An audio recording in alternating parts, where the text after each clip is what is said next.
We have been transported into the world and the realm of pinball machines and etc. for things around here.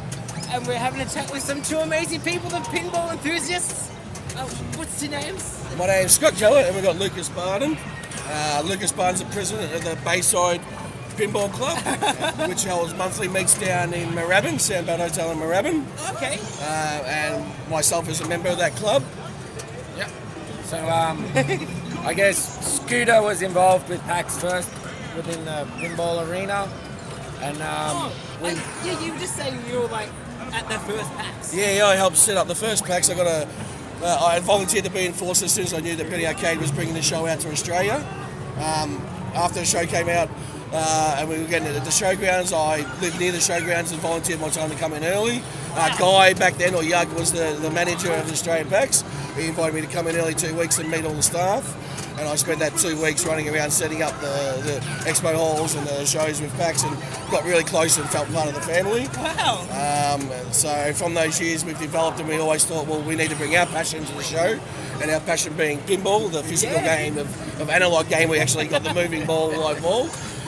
It grew from a little 6 sort of machines back to back in the small classic area back in 2014 to me saying I'll bring 6 the next year and sneaking another 4 in, and then every year I sneak another 4 in, and this year I snuck a Pong Atari table into which we'll have a chat about in a minute. So as far as PAX goes, I've only got the 6 tables here at PAX every year. Have you brought anything into PAX? Yeah. Or have you stuck anything into PAX? Well, so the first year I met up with Scooter probably would have been around, 2014. And the first one that Bayside were involved was 2015. Okay. And Scott came down to a few of I'd met him at a few of the other pinball meets and comps around town. And he hit me up and said, hey, do you want to come down and help out? We need to try and get some games together. Do you think we'll go to some of the big suppliers? And I said, hey, let's do it ourselves. So the first year, the first year I think AMD brought, that I was involved, so 2015, AMD brought 2 Game of Thrones down. First ones in the country, they flew them in first. They were the first ones that got try here. And then the rest of them were made up from content members. So the guys from the club cleaned up their machines a couple of weeks before PAX. We gave them a good test, and they're nice enough to let them be on free play for the attendees to be, almost 16 hours a day for the 2-3 days. They get a really good beating. So it's very, very nice and appreciative that the guys let us actually bring their prize collection in. Yeah, they really do cop a hammering, and the guy, it's really good to people that put them in because I did you can check the audits on the games, and I think last year a couple of the machines had over 1,000 plays over the weekend. Wow. Now, that's a lot of games. That's probably 6 months to a year's worth if it was out in the wild. So in 3 days. Yes, in 3 days. Especially for machines that are 20, 25 years old. They do well to hold up to the beating that they get. So good build qualities then. That's right. They built them back, and then even now they're still building them good. That's the last that distance. These machines were put in the pubs in the fish and chip shops. They're meant to be beaten around and thrown around, and I'm sure enough the attendees at PAX test that to their limits. Definitely. They've always been pretty hardy of design. Yeah. They're designed to be belted around a little bit, and they get moved from venue to venue, so they get tossed in the back of a truck or a ute or whatever. And, so. Generally, it's overheating and old electronic components give way, and that's what I'm here for. Keep them running. I assume you both have a fair chunk of pinballs at home? Yes, I have a couple of pinballs, mainly 70s models, a baseball version game, but also a 2-year-old, so the rest has been turned into a change table with clothes on it at the moment, and I think the score's been on it for last year untouched. But Lucas got multi-purpose. Yes, that's how I got it in the first place. I just bought this amazing looking change table, it's got a back box and a glass and all. That's how he sold it to. And Lucas has got a decent collection of Stearns. I've got 21 machines. Oh wow! Yeah. And I'm sure you're still both hunting for the the one that you want, or the many ones that you want to get? There's always that one that get away that you keep an eye out for if you can get it at a great price. But my goal was to get myself into the industry and work in the industry, so I could knock off work and play games and then go home and relax. and because of PAX, I actually did get a lead into the industry and sell and work on pinball machines to this day. So can you both you know the ins and outs of what a pinball needs to be repaired? Is it tricky every now and then to fault find what switch is breaking the whole board or anything? It depends what's gone wrong. There's some sort of pretty basic testing and techniques, and they also have pretty full-on diagnostics and self-test menus as well. Okay. So you can go into the machine and it will tell you whether all the switches are activating or not. See you next time.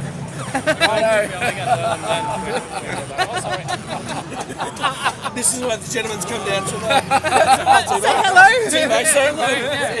Timo comes down from Brisbane for PAX and to play in the pinball area. And this is your second year or third year you come down? Second year. Second year you come down. Now, what draws you to come down to Melbourne to play in our area? I mean, there's pinball machines up in Queensland, so what's the attraction of coming down to PAX? The people. Yeah, the people, exactly. That's true. Because it's good to travel, see the people, friends. Exactly. Pinball and friends. Yeah.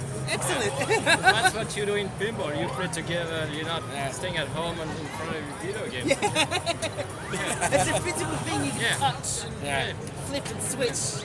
And it's very niche now, so if you want to go further than playing in 2 or 3 same comps all year round, you got to travel interstate. So, we went up in September to Pinfest in Newcastle. Oh, okay. And Grant, who built the battle pin head-to-head, we took that up with him. So it was his first event that he actually displayed it. So. Oh, okay. So is that an event that you create your own machine?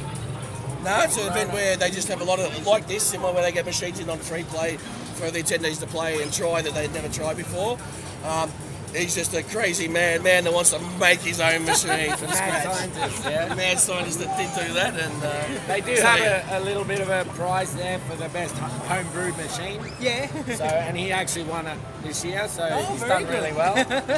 It's only been flipping probably on an enjoyable code for 3 to 4 months. Yeah.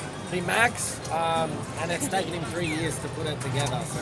Oh, very good. Yeah. He's got it on the red burst blue RTX characters. We'll have a look at that, and hopefully you're looking at it right now over the overlay and stuff. You never know. I mean, I guess the biggest thing we've seen since we started doing this is the increase of clubs and being able to play in tournament plays. We went from probably having maybe 1 to 2 tournaments a month to having every week filled with a tournament in some part of Melbourne or across the city. So it opens up the doors to jump in. And when you play in a tournament, you actually accumulate world ranking points and you get yourself a rank and you try and improve on that rank against the rest of the world. So not only playing against the guys that you play with and see on a regular basis, but trying to improve it against the top guys that play over in the States. Championships. Yeah, top 2 guys from Australia, every country plays off in the World Championships. I think we've had guys go over there over the past few years to be in the top 10 or top 15 in the country, and you get selected, you get invited, and you can compete in the World Championship. Oh yeah. So Luke, who's here, was there. Was it last year in Copenhagen? Yep. So he went over there and competed. And a couple of the guys have been going over to the big tournaments in the States. Wow. We had a young Jordan Treadaway compete here and take out a couple of the PAX Oz trophies. Took himself across to the Papa Finals, which is a big American competition. Entered the B division and ended up taking it out. So 16-year-old Jordan Treadaway ended up taking out the B division for Australia, bring the trophy back home, and we're all very proud of him. Like the Melbourne Cup, it was huge. And Jordan will be here this year, but he's doing his year 12, so it was a year off. But he'd normally be helping out and being part of the group as well. So. The A division winner was 12 or 13, it was 13. It was one of the first years that they were all under 18 that won the major title. So, and that's what we find that a lot of younger kids haven't even stepped up to a pinball machine or pinball machine. But as soon as they do, they embrace it like everybody else who's got a passion for it does. You know, the ball is wild. It's not a digital TV screen. It's flat. It's something that they can actually physically control. Yes. And once they get their head around about being able to control the ball and start aiming for shots, they're hooked. And that's what pinball's about, is getting you hooked, you know? I think the biggest thing is people get past. All they know of pinball is just keep the ball alive as long as you can. But the lights on the table, you know, they're constantly telling you what you have to do. You just need to learn how to read Something's it. flashy, you aim for it and you hit that thing and you'll get rewarded in some sort of bonus or reward. Multi-ball or a couple of balls or a score or something, and it's a matter of putting all those flashy lights together to get yourself a decent score. Good tips there as well, isn't it? Keep them quiet. So many of the guys here, you're like, we get the new machines out and it's like, hey man, have you seen I just did this? Yeah, I know. It's like, oh, well, I'm excited. I haven't seen it yet. Your turn to figure out how to do it. One of the other machines we've seen here today is this Pong machine that we spoke of before. All right. Thank you for popping in the guest appearance. See you next year. Thanks for having a chat. Classic. Special guest. Yes, this Pong machine, who made that? Or was that... So first, I think it was kickstarted. A group of guys got together and wanted to make a Pong table. Yeah. I believe they then approached, after it got kickstarted, approached Atari. And I believe Unis is the company that's picked up and mass do it. They got a couple into the country, and Zax Amusements decided that they'll distribute it here. So it's only been in the last 6 months or so, and everyone that sees it and steps up with it, it's just something different. It's almost taking the principles of a pinball machine, that whole analog gaming and seeing it physically in front of you, and away from the digital side. So underneath you can picture yourself like a 3D printer with pulleys and servers and systems, magnets underneath, keeping everything on top moving as if a Pong table would. It also doubles up as an alarm clock and a clock, USB and auxiliary, so you can play your own music. It plays demo modes against itself, single player against you. Very versatile then. We've been running a couple of, we call them Pong Off tournaments for some PAX merchandise. And it's probably been the biggest hit of our area. It really has. You know, we were thinking maybe Deadpool and Guardians over there be pretty popular titles. The Hobbit's been popular, but everyone just comes over and just goes, "What? Look at this!" And it's just an afterthought too. There was enough room on the truck. I slid it on and brought it in, and wow, lucky I did. Still only 7 pixels, and it just takes the show. And again, it's been going flat out for 16 hours for the past 2 days, and it's done its job. Well, it sounds like you both had an amazing time just setting it up, and the passion that you both have about pinball machines and any kind of physical machine. It's amazing to see. That's. Yeah. Well, it's realistically, it was only back 5 years ago. The scene was very, very small. Yeah. And in the past, 3-4 years even, it's grown massively. I remember starting competitions and struggling to get 10, 15 people along. We're running events now, and I'll get anywhere from 50 to 70 people turned up to an event. The guys in the club are, I guess very generous with their machines. We organise an event, and 20 people will bring a machine along, so you've got a massive amount of machines to play on. They're collector's games, so they're good quality, and then you get the numbers there to play them. So, and even at an event like PAX, we still had over 100 people try and qualify for the finals. So, and that's why we aim it. As a lot of these attendees are not from the Bayside scene; they're just guys that rocked past with their ticket and jumped on and popped up an amazing score and qualified to go to the Sunday final. And it's good to see, especially for the ground entry level of pinball. This is where as I was saying before, a lot of kids haven't seen pinball machines when there was a gap where they were only in pubs or places. But when we grew up, they're in every corner fish and chip shop. Yeah. You know, you had a low boy or a cocktail cabinet, a pinball machine, a fishtails or a getaway, and while you're waiting for your food to be cooked, you played a couple of games, and if you're good enough, maybe sold off for a couple of spring rolls and fish and chips, the extra credits that you made, and you know, and that's. When we were growing up, you're lucky if you could get to school without tripping over one, you know. They were everywhere. They were everywhere. And then I guess introduction of those poker machines and then the 90s, taking the dollar away from here and putting it into there, they slowly disappeared. But now people are realising that this thing's coming back in a big way and it's enjoyable. And I think they don't care much about the poker scene anymore, so let's bring pinball back. Yeah, I mean, we were down to one major manufacturer, and you know, the most common question people would say, oh, does anybody still build these? And it's like, yeah. They never really stopped.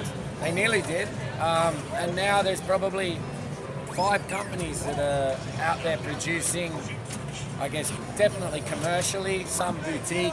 You know, there's still one main player that holds probably 95% of the market, but there's other guys that are bringing out good quality machines that compete with, you know, the games that have been around for a long time. And focusing on some great licenses too, like Marvel, so getting Deadpool and Guardians of the Galaxy. The Batman 66 based off the old Batman series with Adam West and, you know, running around.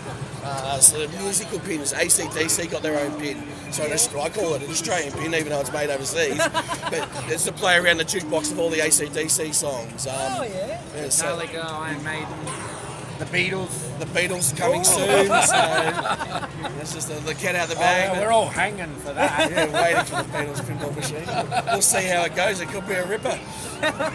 It could be a Ringo. Thanks very much for having a chat to us. No worries. It's been amazing to have a chat to you. That's awesome to actually have you in my area finally for us this year and come across and ask for an interview. Yeah, I didn't have to go chasing you down. At the start, I was explaining who we are, and he said, yeah, I've seen it. What? It wasn't the first reaction, disbelief first, until I realised that the words coming out of my mouth confirmed I had seen the show. and enjoy the show, must say myself too. Thank you very much. Thank you so much for having a chat. worries. You both are absolutely amazing people. Please keep on pushing the passion of pinball everywhere. Oh, we and will. Always. Hopefully, PAX will be expanded with pinball machines. Bigger and better, and in a couple of years to come, definitely. Yes, and Looking forward to see what there's happens. definitely going to be a room in my house with more pinball machines now. If you're in Melbourne, come down to Bayside Pinball events. Yes, it should be, the URL should be here, Excellent. maybe. All right. Thanks so much for having a chat to us. See you all in a minute.